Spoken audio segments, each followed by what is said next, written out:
It feels bad when I want to play and I can't play. Well, the problem that I've had being a Best Buy employee is that I can't get the time that I need to play as much music as I would always like to play. I almost scheduled everything else around playing music, so it's always been one of my first priorities since that was my career option. Well, schoolwork tends to take a backseat sometimes when I have a show or something like that. You know, I try to focus on the band primarily, but schoolwork is really the hardest thing to complete when I'm always trying to write.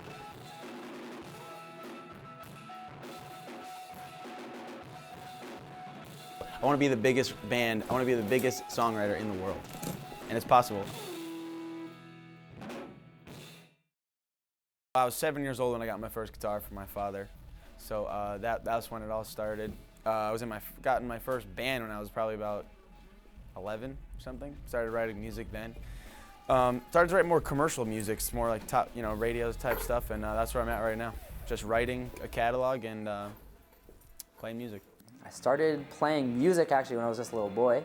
I was taking piano lessons from Mrs. Lazzarini, the lady down the street.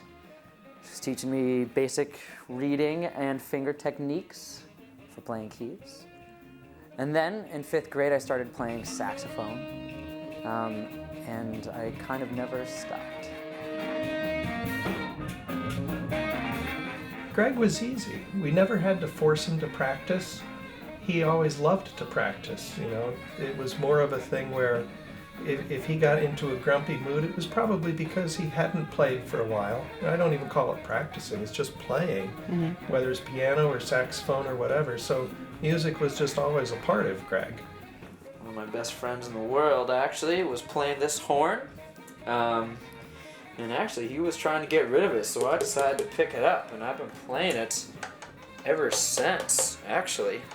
I've been playing it since about 2004, to tell you the truth. So this has been my piece. This is actually one of my favorite features, is this long runner bar around the bottom of the bell. I think that's fantastic. It looks awesome. But it sounds good too. Plays loud. I keep it funky. Yeah.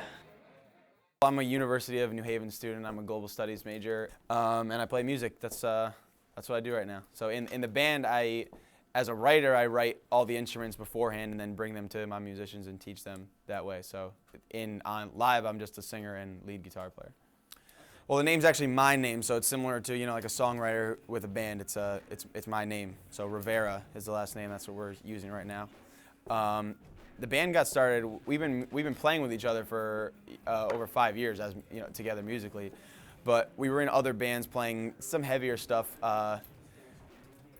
When I started writing for Rivera, everyone wasn't so into it, but I sort of hooked them in, and I have some of my best friends as the musicians I'm playing with now. So.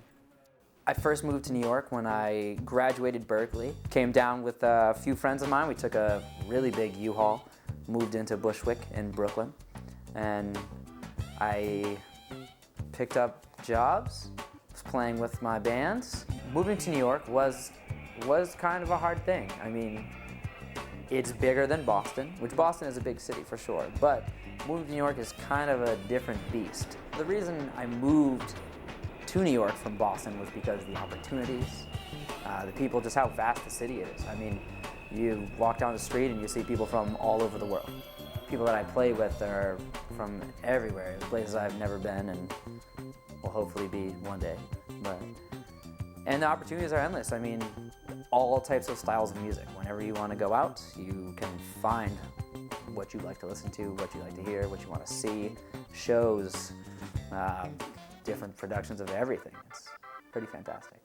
Well, we had kind of hoped he would do that. It was a little scary. Boston to me is a safe place because I understand Boston and been there. It's small, don't know a whole lot about New York, but he'd been saying all along that there's not much of a music scene in Boston. People go out and listen to music, but they don't go out to find music and listen to it. So they needed some place to be where people just wanted to go and listen to what they had to do. So that was really the place he had to go. We knew that from the beginning, so it was kind of, when are you going to go? Although it was a scary move for everybody, I think. Yeah. I would add to that, there was a little relief that it wasn't California. Yeah. Because we knew it was by. always going to be one of the two, either Yeah. New York or California. And very happy that it worked out so close that we're able to go see him a few times a year. Yeah.